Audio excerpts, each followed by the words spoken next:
What's up, travelers? You have found the podcast that is here to explore the world. We are 5 travel experts, hooked on our trade, and ready to share our tales from around the world. You're listening to the Where We Roam podcast.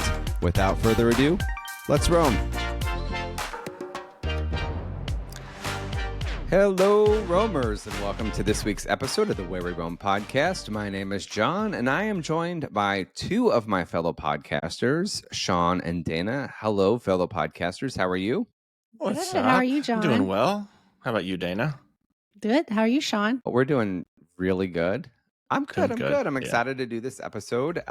We've also got a special guest today. Lauren, my sister-in-law, is here. Hello, Lauren. How's it going? Great. Recovering Awesome. skeptic. Yeah. Well, she still may be a Disney skeptic. We're going to try to figure that part out. She's going to claim to be a skeptic, but I have photographic evidence that she had a pretty decent time. So we're going to talk about that. We're going to talk. Today's topic is going to be a Disney skeptic's ultimate first trip. So we're going to kind of go through what we did. When Lauren and her family have never been together as a family to Walt Disney World. You have never been on property at all before, correct? No, only Tom is the only person in our family who had ever been. Yeah. So, I mean, Tom and I grew up in California, so we'd gone to Disneyland. And then in high school, he went several times with like ROTC and like senior trip, those things.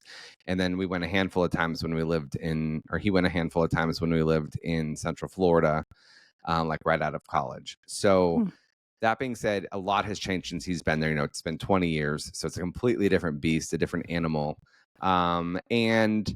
You were probably the most skeptic out of everybody about taking the trip. Would you agree with that, Lauren? Where did your skepticism originate? I think it's a combination of, when too many people talk too well about something and you're like, there's no way it's that great, right? Mm-hmm. So I think that's some of it. And then just the increasing prices in recent years is kind of like, okay, now everything costs more, and Disney especially seems to cost more. Right? Exactly. Yeah. But yeah, there's also the observation of corporate greed that probably sets you off a little bit. Yes, quite a bit. Yeah, I can imagine. So today we're gonna talk about essentially the way we're gonna break this down. I'll give a quick recap of our party's makeup and where we stayed, all that, and then we'll just hit day by day of the different park days we had. And I really just want to get your feedback. When you all told us when we went in that this was going to be your once in a lifetime trip and that you guys wanted to go hard. Yeah. Right. So we pulled out all the stops. That is the way to do it, though. If you're gonna walk in with that caveat, by all means, go hard. Yeah.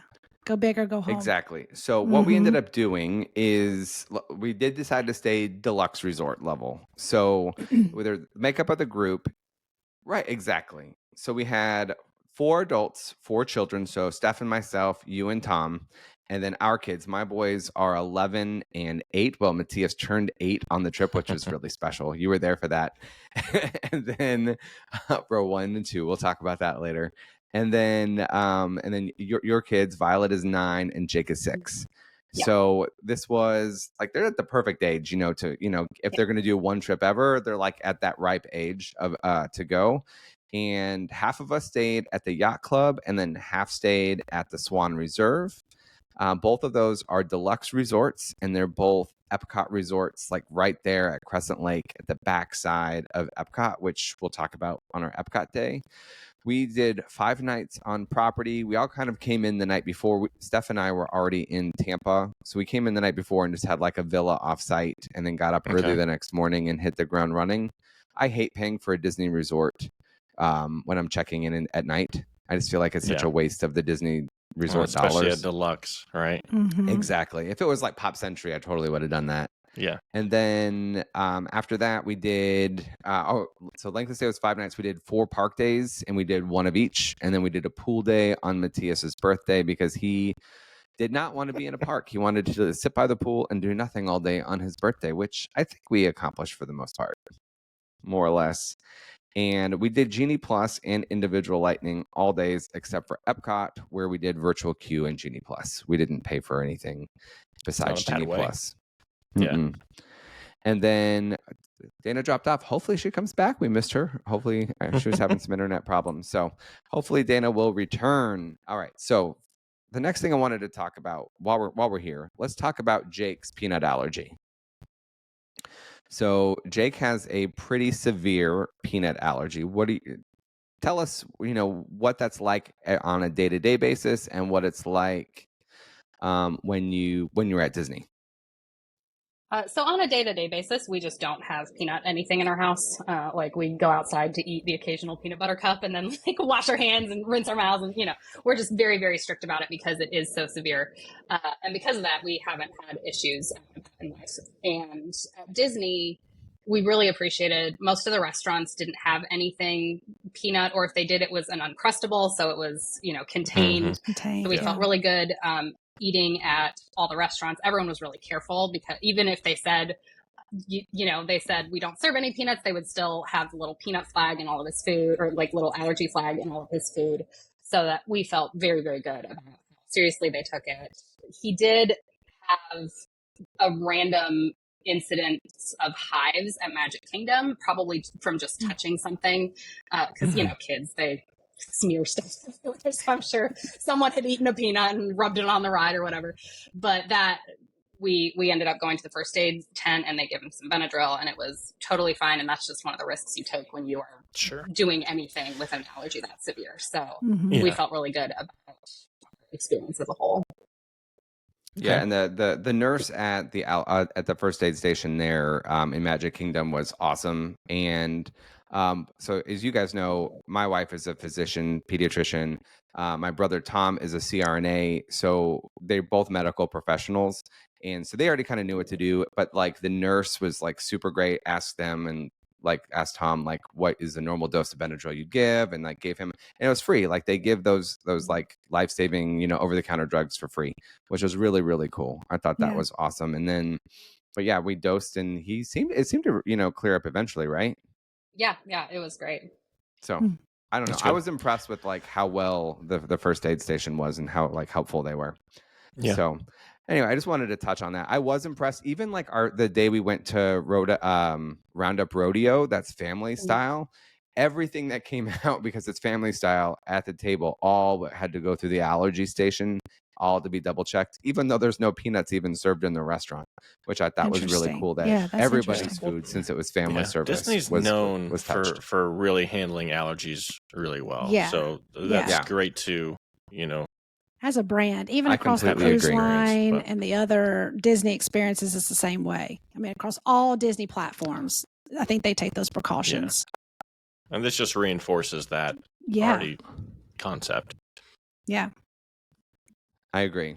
All right. So we're going to go ahead and move on to our very first park day, and that is going to be Epcot. Now, when we start talking about Epcot, it was a rough day. Epcot was your roughest day.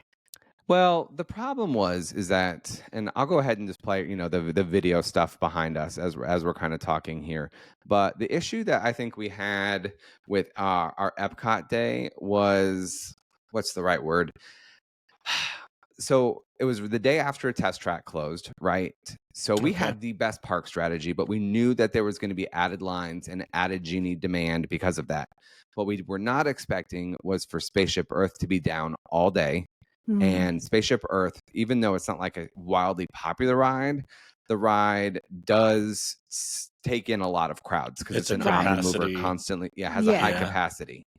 For us, if that goes down, you're forcing those people out into something else. Right. Yeah, exactly. So that was the big problem. And then for like all morning, the entire land pavilion was just down, which was a little bit chaotic because that meant all of those Genie Plus, reservations are now going somewhere else. All the people who'd normally be in line are going somewhere else. So it kind of put a kink in our day and it kind of pushed us around a little bit, but we ended up leaving about midday and heading back to kind of take like a lunch pool break, get settled into our hotel rooms. Our hotel rooms were ready by like 1:00. That being said, I'll kind of give you our strategy for the day and we'll go from there if that's cool with you guys. Yeah. But that definitely, there's no way that helped Lauren's initial like, oh, geez, this is not going to be worth the price we paid. It really wasn't. At the end of the day at Epcot, I was like, if this is Disney, like this sucks. Like, yeah, it's not great. It was bad. It was bad. I mean, there was like highlights of like certain rides were great. Yes. Yeah. And we'll get to all that in a sec. So let me hit really quickly. We rope dropped Remy. Yeah. And we virtual queued Guardians. So like Tom and I split the fast fingers in the morning, right? I did the virtual queue. He did Remy. Our first Genie Plus was, or maybe I flipped that. Nope, that's probably right. And then our first Genie Plus was Frozen, which I thought was good. And then we eventually got one for what's in Living with the Land Pavilion. What is that? Living with the Land. Soarin'. Thank you. Yeah, we did Soarin'. Thank you. See, our Disney expert, Lauren. So we did so Genie Plus first was Frozen. So we kind of had, I felt like a really good, rope drop strategy, early morning strategy.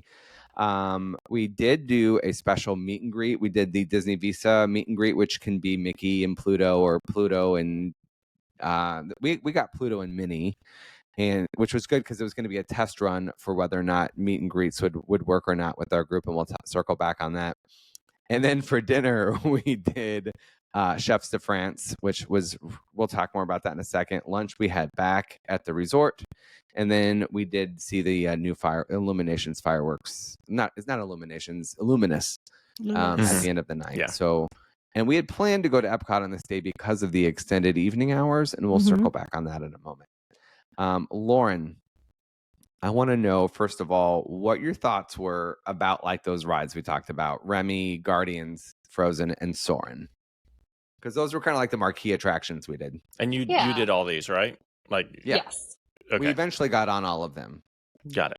So what I look for in rides is like really unique rides, or either big thrills or something that you don't get other places, because some roller coasters are so repeated across theme parks that it's like, oh, I've seen this, right? So the ones that really stood out to me as like unique, worth it experiences that if I went back I would make sure to do again were the Ratatouille ride, Soarin', and Guardians. Those three all felt like something really interesting, really well themed. The Frozen ride I could see for younger kids, and the kids enjoyed it. I would not prioritize that in the future with my age kids because it was well themed. It just didn't feel like for the if I would have prioritized going to explore some of the world themed stuff, some of the different country themed stuff. We didn't really get to do that because we were doing all these other rides, which was fine. We'd wanted that strategy.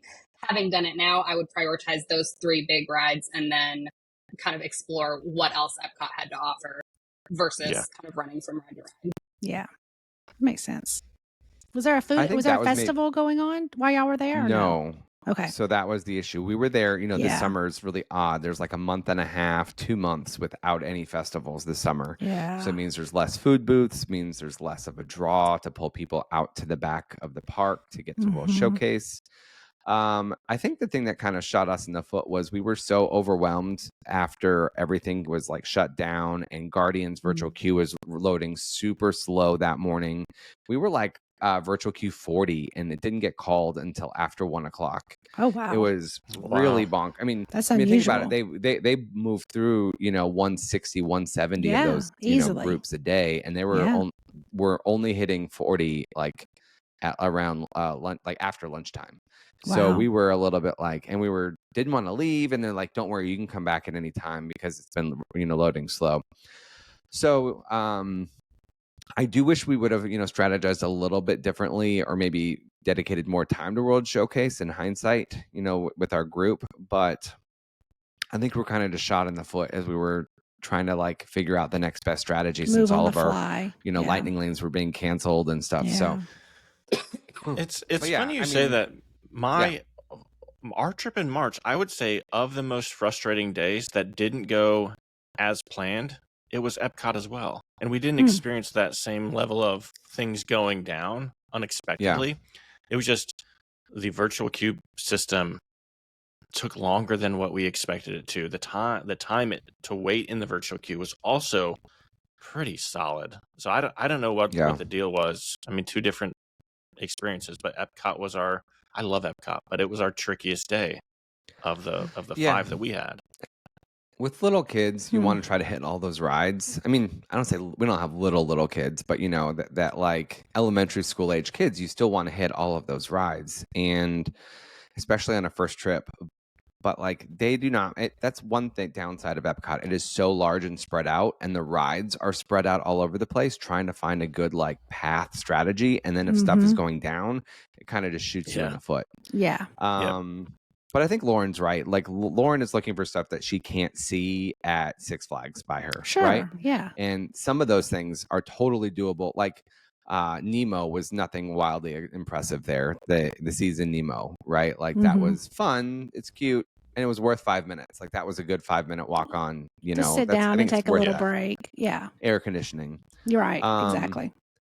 So we got to talk about meet and greets, Lauren. So Lauren, this whole time was telling me, I don't know how my kids are going to deal with, because they know that that's not really the character and they're going to think it's weird. And I think they're going to think it's socially awkward. And then like we're going back later after it went really well. Our Pluto and Minnie meet and greet went really well. And we look back at photos and there's a picture of, I don't have it with me. I'll insert it here in the edit, hopefully, if you're watching on YouTube, of Lauren with Pluto behind her. And she's kind of like slinking, like I don't know what the right word is, but you were like hiding off to the side, correct? It was more like I wasn't sure if I was allowed to touch him, and he kind of touched me, and I don't do stuff like that because I'm like, I know it's not real, you know this isn't real, but we both have to pretend for the kids. It felt weird, and I was right next to him, and it was turns out I am the person who does not do meet and greets. My kids did fine. I did not. The picture was so funny. When we found it in our app later that afternoon, we were dying laughing. It was so funny. So at the end of the day, Lauren, at this point, you're thinking to yourself, well, what did you think of the fireworks, actually, before we round out this day? The fireworks were good. I thought they were well done. We didn't have the best view because we didn't realize, or maybe you did, I didn't realize that there was going to be like a whole show on the island in addition to the fireworks. There's like water. It's new, so like I knew that it was less than it used to be, but I didn't realize it was going to be as much as it was now, because it used to be that there were screens and all these things in the middle of the island. It's really just fountains is really what you're seeing now out there. More like World of Color instead of the big barges out there. The big screens are gone. The barges are gone with the giant screens. So they just do like the spray of water with the graphic on the spray. Okay. I don't even know if there was a lot of graphics happening out there, honestly. It seemed more like just like a moving more like Illuminations back in the day. Thing. Yeah. Okay. At least from the angle we were watching. So dancing fountains that's what we with saw. lights. Okay. Yes. Interesting. No, I didn't see any use of projection, but we also left our dinner at Chefs de France. Took a while. It was like an hour and a half. Yeah, it's a long one. It is a long dinner. What were your thoughts on dinner? Yeah, Lauren? I thought it was really good. Yeah. It was probably one of the best meals that we had there. Yeah, I'm not surprised it was good. It has a good reputation, but it's definitely, I think, one of the underrated restaurants in World Showcase. Yeah. For the price, though, like the price would have been similar to what we would pay going to a buffet, and I feel like the food and the dining experience is far superior to a buffet. Mm-hmm. Yeah. Yeah. It's not the exact same of going to actual France. Let's make that clear. Well, but it was still really good. Like that needs to be made known. We're still at a theme park. Food. I mean, you are at a theme park, so keep that in mind. For a theme park to have that kind of quality is a lot to be said for that. Right. I agree. All right. So on a scale of, we're not going to like add these up later. Scale of 1 to 10, where would you have ranked Epcot at the end of this day? your experience in Epcot? Yeah. Our Epcot experience, it was probably a 5 out of 10. Yeah, that's fair. It was rough. That's fair. Except from what y'all said, I mean, all the obstacles. Yeah. Well, and to circle back on that, we went separately to go get checked into our hotels. Steph and I, we had a great deal. We ended up upgrading to club level. And as we're checking in at the club level, they asked, how's your day been so far at Epcot? And I told them, Spaceship Earth is down.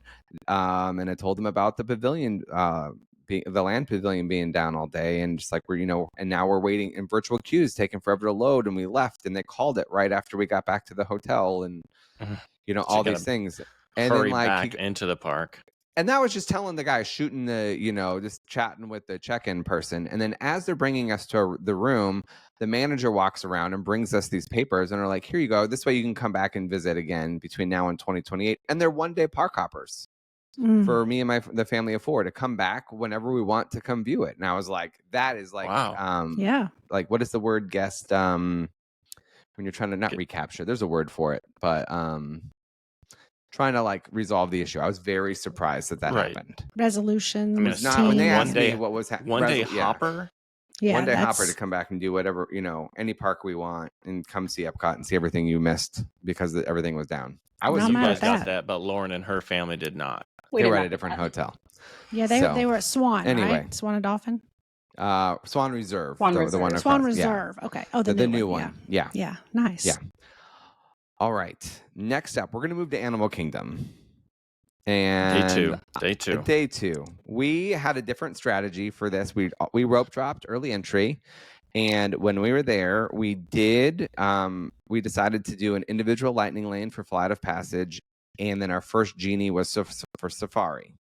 Okay. Then we rope dropped Everest, and we did Everest 2 times back to back before the park even opened. They essentially walked on both times. I love it. The only wait the second time was when they were bringing a new train on the track. It was awesome. What did you think of that strategy, Lauren, of doing it that way as opposed to getting in line for Flight of Passage early? No, I thought that was great. We did that. I think every day at the parks, we had a specific ride that we would rope drop for, and then we had every other one we were using Genie Plus or whatever. It's like speaking a different language, and I don't speak it yet, but that strategy worked really, really well for us. What do you think about the price paid for that soon to be single pass, that Flight of Passage for Flight reservation? Of Passage? It was like what, $13 a person, I think, that day. 11 or 13, 12, something like that. Do you think the value is there to skip that line and get in there quick? What were the lines when we were? It was anywhere between 60 and 90 that day was Flight of Passage. I would have waited 60 minutes for that ride. I really enjoyed it. Yeah, it was really good. So if you are really looking to penny pinch, I wouldn't have done Genie Plus for Animal Kingdom if you're really looking to save money, because none of the lines were that big for us. And John was saying that this tends to be the least trafficked, I think. I don't know. You seemed a lot less worried about crowds at Animal Kingdom versus the other ones. There's less like big e-ticket rides and more experiences and shows. Right. So I would have been fine skipping the Genie Plus on that and just rope dropping and, going to the rides we could, because it just didn't seem like it was as crowded or like the lines were as big. Yeah. I mean, that's fair. Yeah. I think the ultimate I will say this. The strategy we used after having a long, rough day at Epcot, did give us the ability to be out by 3:00 out of Animal Kingdom. In Animal Kingdom. Yeah. And I don't mind doing that at Animal Kingdom when I know at the end of the day, it's still going to be light. Yeah. I love seeing Pandora at night, so I love coming back to see that. But in the middle of the summertime, it is not going to be light. It's not going to be dark, because you're never going to get to see it lit up and really late. Well, it's not open that late. It's not open. Yeah. Closed at 7. And so true. In the summertime, you just don't get to do any of that after dark stuff in Animal Kingdom. So did you guys go back into another park at the end of that day, or did you guys? No, we did not have hoppers on our tickets. We were just planning one per day, but it was very intentional. We wanted to go back and just swim and hang out, have dinner back at our hotels. It was chill. So Everest twice, Lightning Lane, Flight of Passage, and then Safari was Genie your first Plus, Genie. Safari, and then we did. So then we were able to grab the rest of everything pretty quickly for Genie Plus. We also grabbed Kali River Rapids, which I think we were going back and forth on if people wanted to do it or not. We lucked out and didn't get that wet. Like, I don't think any of us got super wet. We were worried about wet, soggy feet, and ironically, that's not the day we should have worried about wet, soggy feet. So for lunch, I love this restaurant. What did you think of Satu'li Canteen, Lauren? I thought it was good. It wasn't like one of my top meals Yeah. of Disney, but I thought it was worth it. It was not as Okay. good as I've had in the past, like my preparation, my bowl, but it wasn't bad. I thought it was good, above average for quick service. Compared to other quick service, what did you think? Did you like the other quick service we did on other days better, or is that kind of like... The only other one I remember is the Italian restaurant. And oh, yeah. Primo Piatto, that one? Yeah. I feel like this one ranks higher than that one did. Okay. And none of the food was bad per se. It's just, personal preference. I thought that the canteen or whatever we ate at Animal Kingdom was a solid, like, middle of the lane option. Not super high end or the best food, but it was good. Yeah. For quick service, I think it's above average, but yeah, I agree. Yeah. It is a healthier option in Animal Kingdom, which there's not a lot of there. And this is the park that I think the kids got to experience Mickey bars for the first time. Is that right? Mm-hmm. Yeah, I love that. Nice. I will always try to hit a Mickey bar or 2 or 7 on these trips. I ate so much ice cream on this trip, and we always talk about that. Like, what is the family's like go-to snack? Our family gets ice cream. Poor Lauren is probably like, oh my God, they're eating ice cream again, like every day. John it's loves just that it like gets everywhere with it these does kids. get everywhere. Everywhere. Yeah, and it's hot. And everything is melting. So even the chocolate on the Mickey bar was melting. It was so hot outside. Which brings me to the point is we decided to go in June. We knew it was going to be hot. We all wore like head to toe dry fit, like, breathable, and it was still baking. I thought it was like, sure. I didn't think Animal King was our hottest day, but we were also out by 4. So I thought that was fine. I think our hottest day was probably Hollywood Studios, our last day. But we'll circle back to that in a minute. Anything else? Any other, like, what was your highlights from Animal Kingdom, Lauren? So the rides that I would for sure prioritize were Everest, Flight of Passage, and the Safari. Yeah. I also really liked the bird show. It was super corny. Dana. So cute. It was so Dana, that's what we're talking about. I told y'all it is an underrated show. It is. Y'all slept on that show. That? I slept on that show for so long, and then finally we had all this downtime, and I was like, I'm gonna go watch this bird show. Okay, like I'm just gonna we need something to do. Went in there, I was so impressed. I was like, now every single time I gotta watch the bird show. Like it's a good show. Yeah, it was really good. For sure. And one thing I could say you could probably skip right now is probably skip Dinosaur, because like half of the animatronics are not working.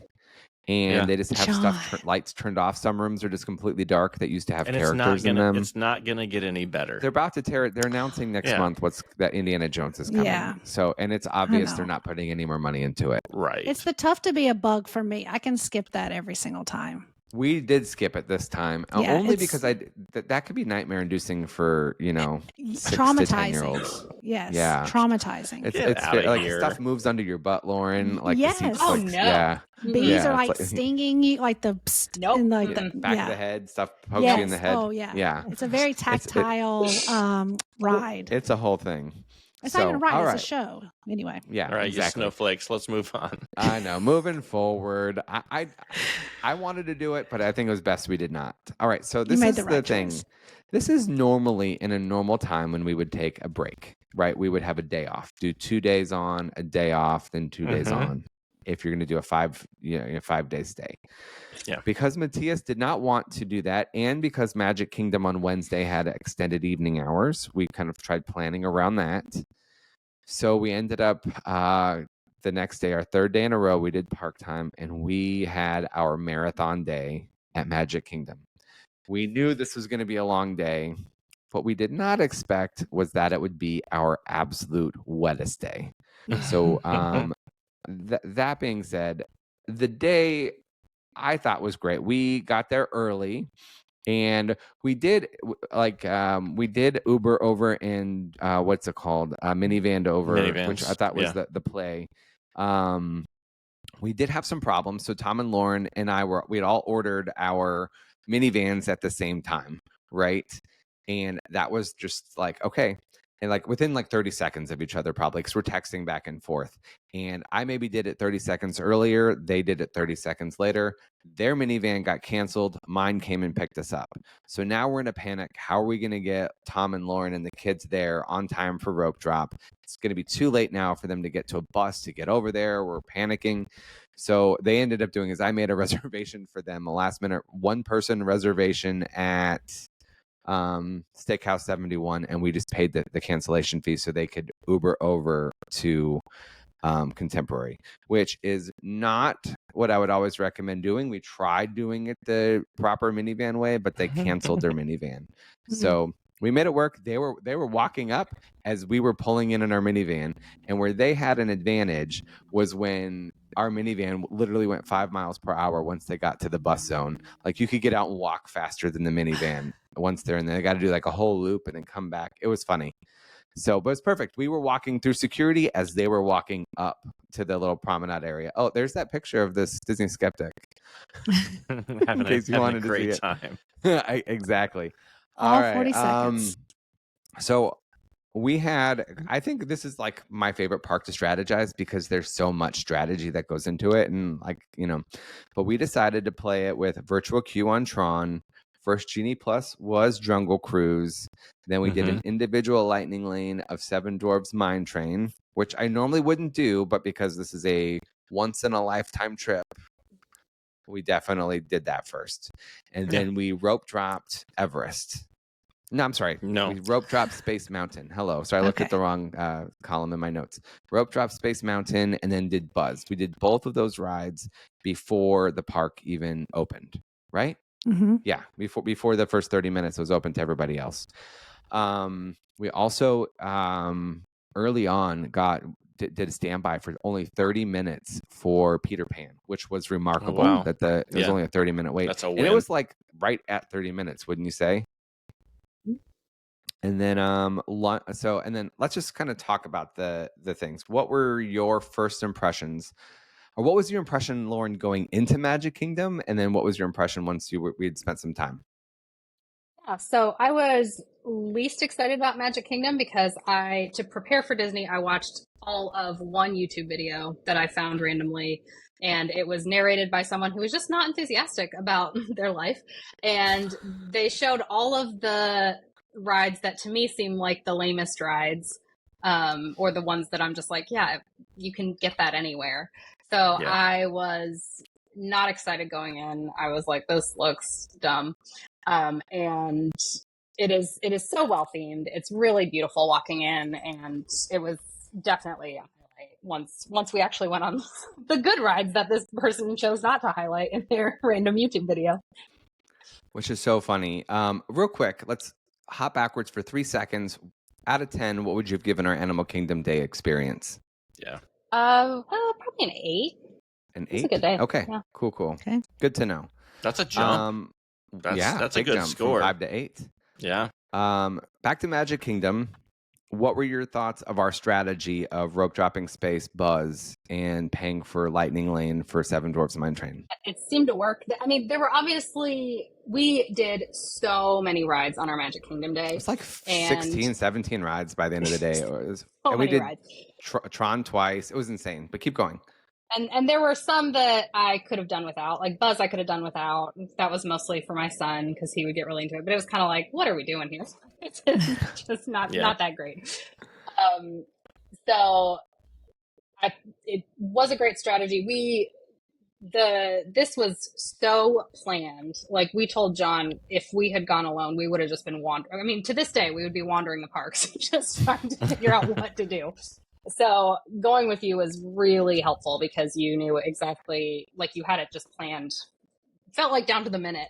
And that made it super, super helpful for packing in as much as possible. Yeah, I will say we decided, and probably like an hour into it, it started raining.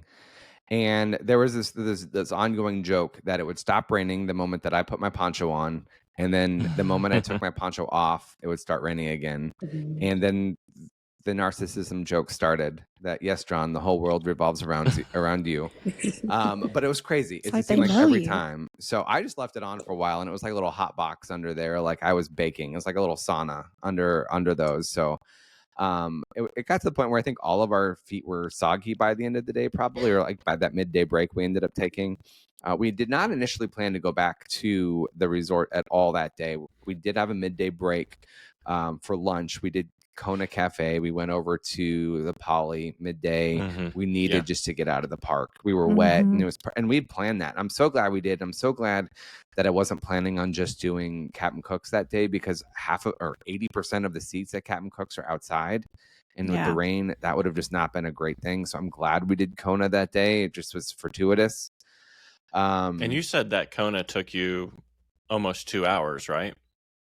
No. Kona was like an hour, right? Less than an hour. It was once we were in the restaurant. It was. No, I'm just saying from the time you left, you left Magic Kingdom to getting back less than 2 hour break. Wouldn't you say that? Less than 2. Hour and a half, maybe, with the. I don't know. We made use of the time because we stopped at Mickey to see Mickey at Town Square, right? Square, was that there or before we went back to the hotel? That was before we went back to the hotel. Okay. Yeah. Would you say it was more than an hour and a half time spent on the monorail in Kona? Honestly, don't know. I don't remember either. Yeah, it was a needed break. I was just thinking you guys being able to do 16 rides and still have a decent chunk where you were We had doing 2 lunch. midday breaks, bro. Well, the day was very long, though. We'll talk about that in a minute. I mean, we rope dropped 7:30, right? We arrived at 7:30 because park opened at 8, so 7:30 was rope drop. We were arriving at 7 or something crazy like that. It was very early. I think park opened at 8. Rope drop was early entry was 7:30, and we were there like pulling in right around 7ish. I may be 30 minutes off there, but either way, really close. And but it was super, super long. What did you think of the rides, Lauren? What were your ride highlights there? So the 5 rides that I was like, these are what I would prioritize if I went again, were Peter Pan, just for the theming. It was a really cool, like, it's not a like crazy ride, but the theming was like a 10 out of 10. Like, she knows. It was just incredible. And we got to do the queue, which I never do. I always would skip the queue because of Lightning Lane, but the queue is so well done too. Fun. Yes. Yep. Yeah, the queue was super fun. It is fun like, until all you're of it standing was in like, it for 90 this minutes. is really good. Yeah. Well, but with 30 minutes and we drank our coffee and 30 we just minutes chatted about is the last fine. couple 90 days. minutes? Yeah. Not so good. No, I agree. Yeah. Okay, so that's your first one. What's your second one? That one, Pirates. These are not in order of like how I would prioritize them. Sure. Pirates was also really well done. Yeah. And that was another one that I was kind of iffy about going into, but it was like, okay, this is something worth experiencing. Yeah. The Seven Dwarfs ride, Tron, and is it Big Thunder Mountain? Is that the name of it? Yeah. Okay. Yeah, Big Thunder. That was the other one. And those were the 5 that I would be like, knock these out and then I'm done. Space Mountain, you wouldn't go back? Did we kill you on Space? Space Mountain was fine. I've been in roller coasters similar, so like if there was no line, I would do it. I would not prioritize it over the other 5. We did it 3 times because we did it 3 times. And rope drop.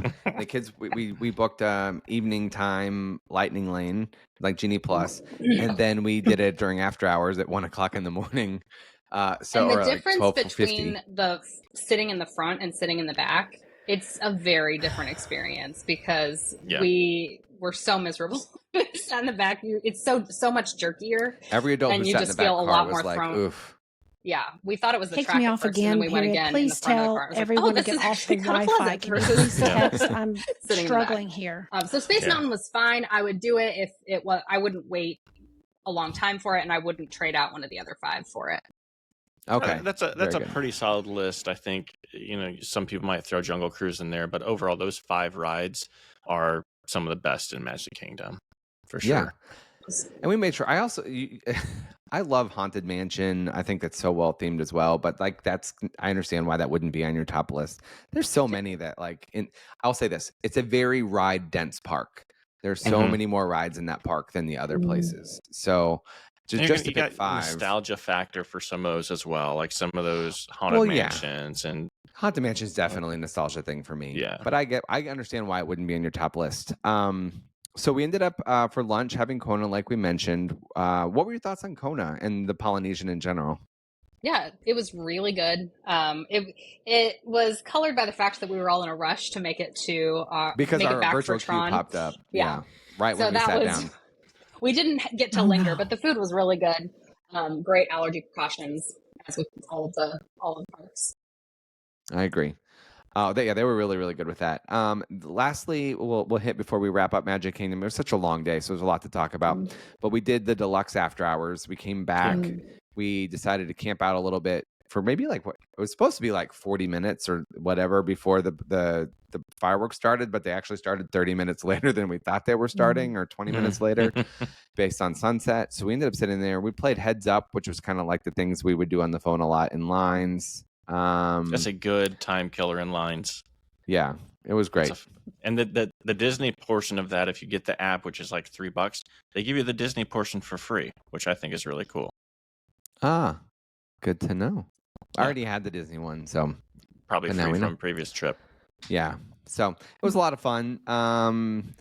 What did you think of the deluxe after hours? Because I feel like we really made use of that, and I was shocked that your whole family was out till after 1:00. Wow, I was too. It was fun, and like with everything in this trip, I don't regret any of it. I probably wouldn't do the after hours again because we had hit most of the stuff. That was when I went on Tron because my youngest was too small to go on Tron. So when the rest of the group went during the day, I had to wait for the evening, and that made it worth it. But if I had already done the rides that I'd mentioned, I would not be going back for. That's a long. You guys did a long day. A long day. It was a long day. Really, we did take a break for candle. dinner back at home, but or back in our hotel. Yeah, I was a big fan of Tron. That was my first time going. And real quick, short story. It just happened to work out this way. We're in line going to Tron, and I'm like telling Lauren, I'm going to let him know it's his birthday in 3 minutes. Will you let him ride up front? And like, as we're walking up, she goes, row 1 and 2. And I start my little spiel about like, it's his birthday. And Lauren's like, John, he said row 1 and 2. She said row 1 and 2. And I'm like, ah. So like it was so cool. We get on as the train is pulling back into the station. The clock strikes midnight, and he's front row Tron, and then like we start wishing him happy birthday, and then other people as we're getting off was wishing him a happy birthday. It was just like one of those like magical Disney moments, you know. It was a lot of fun. It was super cool, and it'll hopefully be a memory that lasts forever. So that being said, our wettest day, Magic Kingdom. I got really bad blisters on my toes because my shoes were soaked. They were terrible. But now they're better. It took a while to heal. Lauren, scale of 1 to 10, Magic Kingdom. You had low expectations. What were your thoughts? I mean, this was a solid 9. Like this was probably the best day. It was a really good day. Yeah. All right, I'm surprised by that because you had such low expectations. No, I loved it. But it's almost if you go in with low expectations, there's only very one way little to overcome it, right? Yeah, but to go from the lowest, the one that you expected to like the least, to be 9 and like the highest you liked, that's surprising. All right, let's move on to our last day in the parks, and we are going to talk now about Hollywood Studios. Hollywood Studios, we once again rope dropped early entry.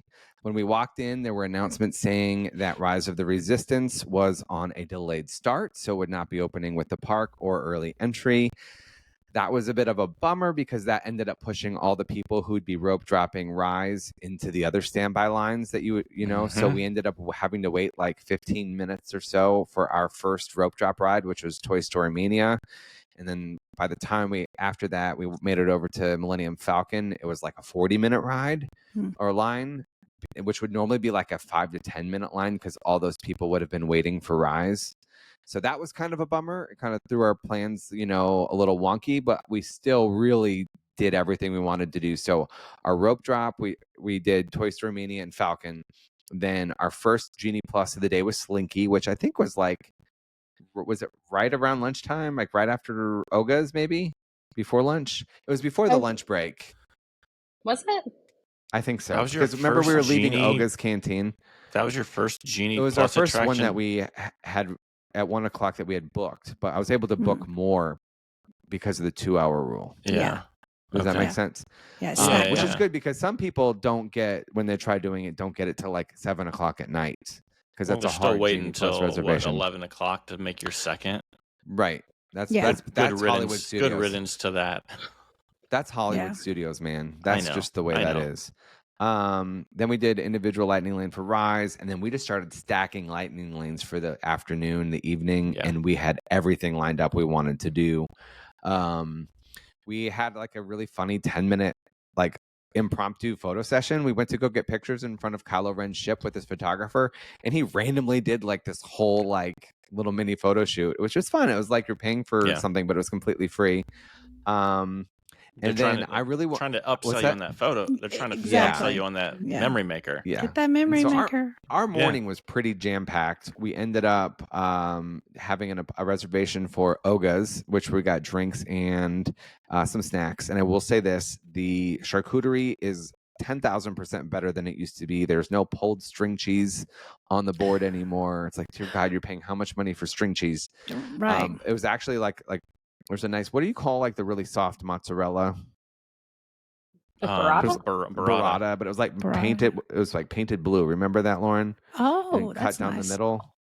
It was like a soft, like mozzarella-y cheese that was like blue, purpley color. I believe you. There was so much on that plate. There was, and there's a ton of like chorizo and different like meats. There was like long like strips of meat. It was really good. I was surprised. We got some drinks in there. The bubbles machine is not working, so the machine was apparently electrocuting the bartenders. Oh, so no. None of the drinks that are supposed to have bubbly fizz no longer have bubbly fizz until they get it backed, until they get that fixed. But then I think some what I roasters? thought was super cool. No Ronto. We'll circle back. Ronto. We went on the Skyliner for lunch, and we went to Primo Piatto. And then we went back to our resorts and took a midday break, which was needed. After your MK. Wait, no. The day before. Yes. No, this is the day after Matthew's birthday. We did have a pool day in between. That's right. We'll circle back on that. And then you guys did something super, super cool, which I've still not done. But you guys did the Savi's workshop with Jake and Vi. And what did you think about that? And I also put in my notes that Violet chose this over Bippity Boppity Boutique, and I just love her so much for that. Good call. But tell us about Savi's and what your experience was. It was a lot cooler than I was expecting. I am not a Star Wars person, so this was entirely driven by Tom because he is very much a Star Wars person and trying to, bring the kids with him into that. So it was, I thought you just like went into a room and built a lightsaber, but it's a show that they do, and it was very, very cool. If I probably would not do that for myself as a non-Star Wars person, but I asked Tom last night, like, would you do that again? And he said 100% worth it with the kids. He said for himself, he probably wouldn't do that. He doesn't do cosplay or anything, so he was not into it for himself, but the kids loved it. And the actor who led the whole show saw us later and came up to us and, talked to them about the lightsabers that they'd chosen. And, she was probably going on break. Like, she did not need to do that, but it was so sweet. And just a really good experience. Yeah, she was definitely on her way heading backstage, from Savi's. She happened to pass us when we were over at outside of Oga's. It was right. You were waiting for us at Oga's. Yeah. And and she stayed in character, which is just so cool to come over and it was like, once again, just that little extra touch that doesn't need to happen and doesn't always happen for every guest, but it's just that little bit of extra that they do that really made the experience, I think, even better. Can I say one thing? You will, Lauren, whether I say no or not. I'm very impressed with you, Lauren. The fact that, like, this isn't really your cup of tea. This isn't your jam. Like, the fact that you still went in there and did the Savis with your family rather than waiting out and being like, hey, you guys, that's your thing. Go do it. Go have a great time. Happy for you. But I'm going to stay out here and do that and hang out by myself.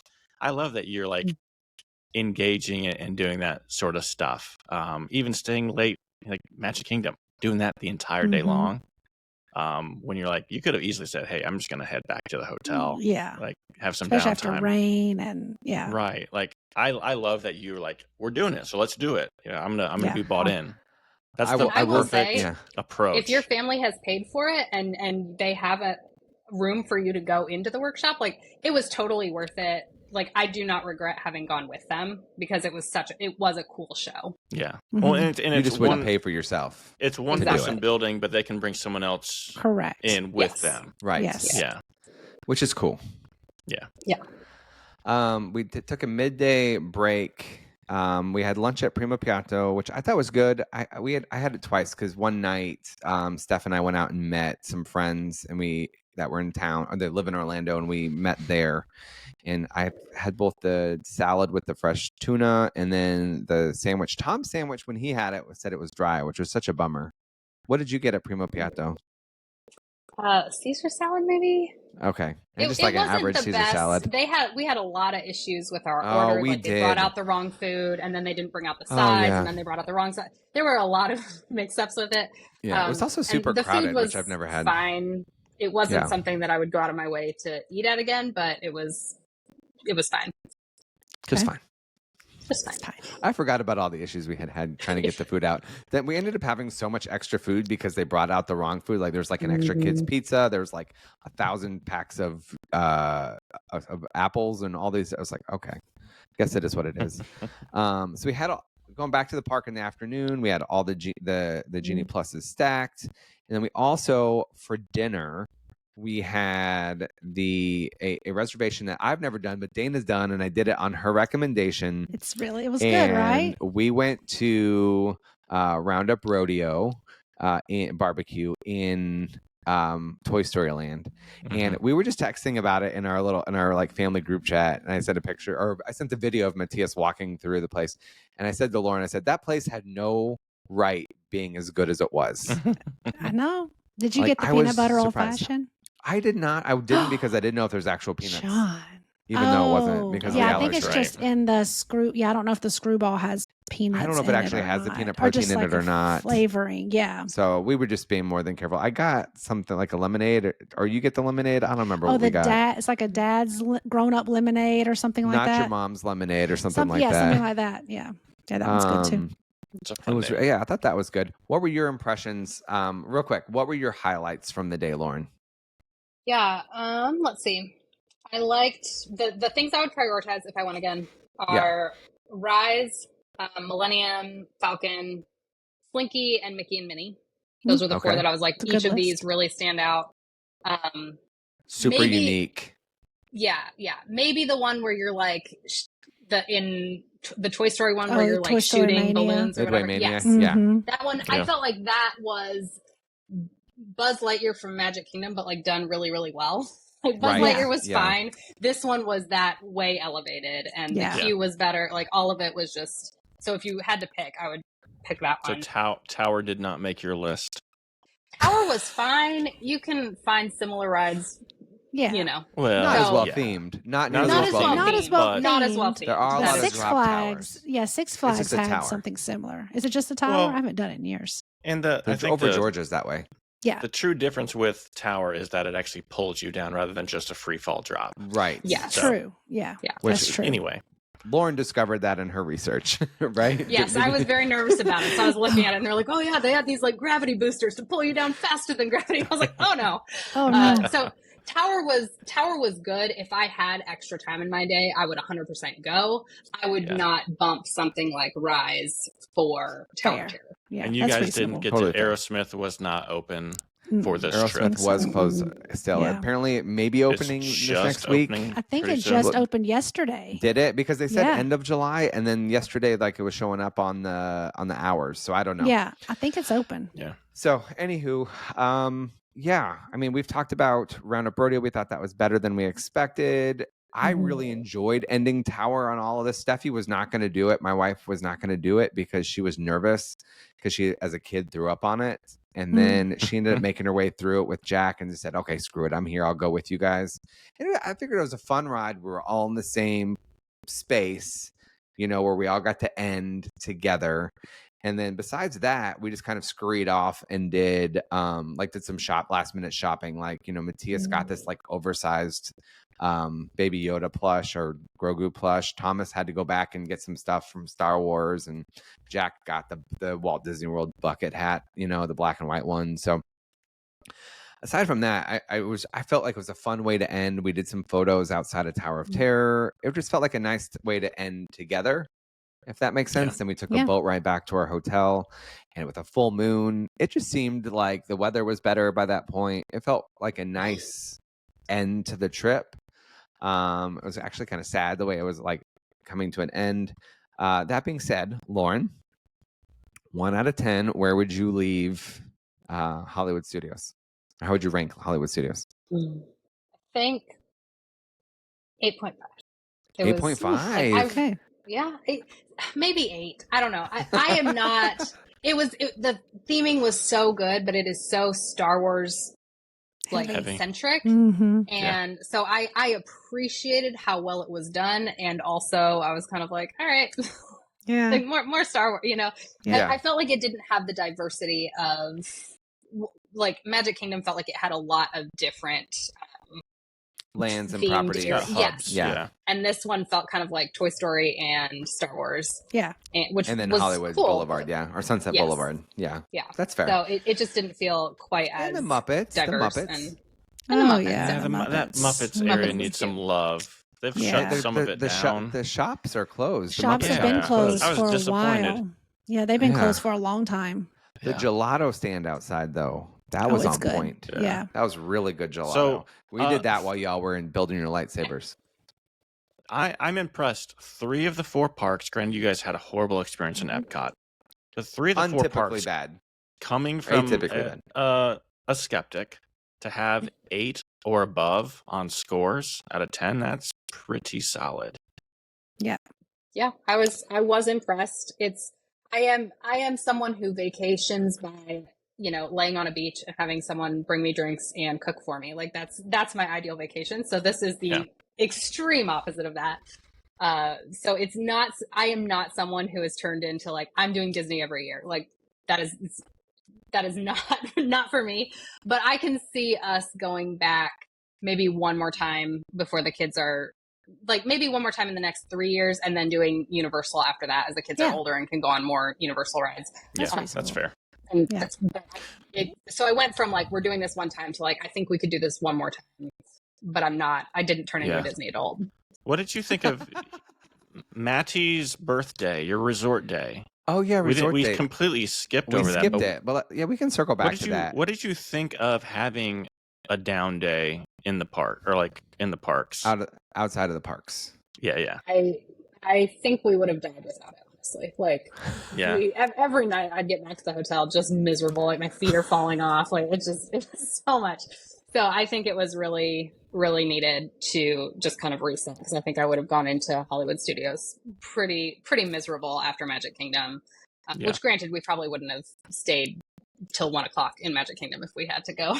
It was intentional that the day after Magic Kingdom was going to be a down day. Like, we tried being intentional when we realized we were going to take a certain day off for Matthias, and the way everything kind of lined up. I thought that was fun. We did, for lunch, go to Beaches and Cream. I was super, super nervous about Beaches and Cream because there's the No Way Jose. There's all these other things that have peanuts in that room, and I got a little bit nervous about that. Ooh, yeah. What were your experience with that, Lauren, once we were there? Same as every other restaurant. They were super careful, super cautious, and I felt great about it. No qualms about eating there, and there was no issue there. I agree. And then for dinner, okay, this is probably my favorite thing. But one of my favorite things we did. In the afternoon, evening, we did quick service for the kids for dinner. We just got them something from like the pool bar or something. Where did we get? I think we got them something from the pool restaurant, Hurricane Hannah's, over there. And then for dinner, we had all the kids go up to our room. You guys came over. We had the kids go up to our room, and we went to Crew Cup Lounge.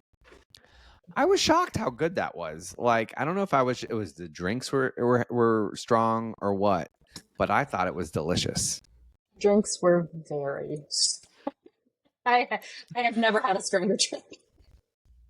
Those are the best kind. You never had No, it was very, very strong. Yeah. Get your money's worth. They're paying Disney prices. You may as well. It was very, enjoy.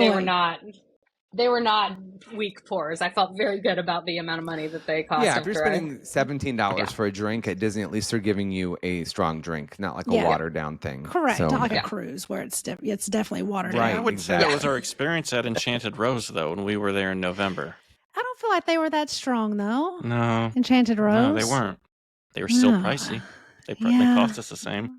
I feel like over at Yacht and Beach Club, even Elle and Compass Lounge, I feel like those drinks are superior to any of the other resort bars as well. So maybe it's just that area. They just do it better over there. Yeah. Probably the Epcot area in general. Yeah. I think so. I don't know. I've never been to that lounge before, and I was really excited about it. I thought it was really, really good. Well, I mean, it's a hidden gem. Yeah, it is. I would totally do it again. That being said, another night, our friends ended up meeting up with us that live in town. We did go to Ale and Compass, and that was good as well. Never bad drinks there, but I was surprised how good and how nice that guy was, Dennis or whatever his name was. Like, he was like from New York or somewhere up north, so he was kind of like short, but like he was really, I don't know, like he did that thing with the rose thing, and kind of like did he had like these paper napkins that he had scented with like rose smelling stuff, and he made little paper roses and told the ladies that if you smell the real roses, you're a true princess or whatever. Sure, that's hokey and cheesy, but it's called fun. him short. His height has nothing to do with it. I was like, is he physically short, or was he like speaking in a short manner? Or speaking in a short manner, he might have been short statured as well. But no, I meant like he was just kind of like English. His English was short. Okay. No, like a northerner, Gotcha. not like overly flowery with his language. Like you ask him if it's good, he goes, "Yeah, it's good. You should do that." Like instead of being like, "Oh, that's the best thing on the menu," he was just like, he's like, he was short. Would you agree with that, Lauren? He was just not kind a of man matter of fact. many words. Not There we go. Yeah. Okay. But he was awesome. All right. That was still not like you, John. Opposite. So I know, right? So we are going. This episode went long. It's been an hour. So here's my question. Last closing question for you, Lauren, and we'll go ahead and wrap up the episode because we know you guys are going to go again. I think there may be 2 trips we may have to do back to Disney. If we eventually get Bub and Marta and them to go, you guys may have to come along. And then I know you guys might go with Kent and Anna, right? So I mean, that's like, 2 possible future trips. Starting to add up. That's what I'm saying. You start. Then your kids get to be the ones getting everybody else excited about it, which creates a whole nother level of excitement. Because my kids were like busting at the seams. They wanted to tell your kids so bad. And then the last thing I wanted to ask you is, what piece of advice would you give to other families who are getting ready to go on their first trip and maybe only trip to Walt Disney World? Oh my gosh. Marry someone whose brother is a travel agent. That was my strategy. It worked very well. No, I think do a ton of research, or find someone who will do research for you, and prioritize. Like if I would have wanted to have gone in with very clear priorities. If we do these 3 rides, it will be a day well spent. Because I think it's really easy to get into this spiral of, we spent this money, we have to do as much as possible, but then you're like barely even enjoying it because you're rushing to the next ride, and it's like, oh no, we have to do this. So I think if you can be okay with, all right, we're going to do the top 3 or 4 things, and we will be happy with that, and anything else is extra.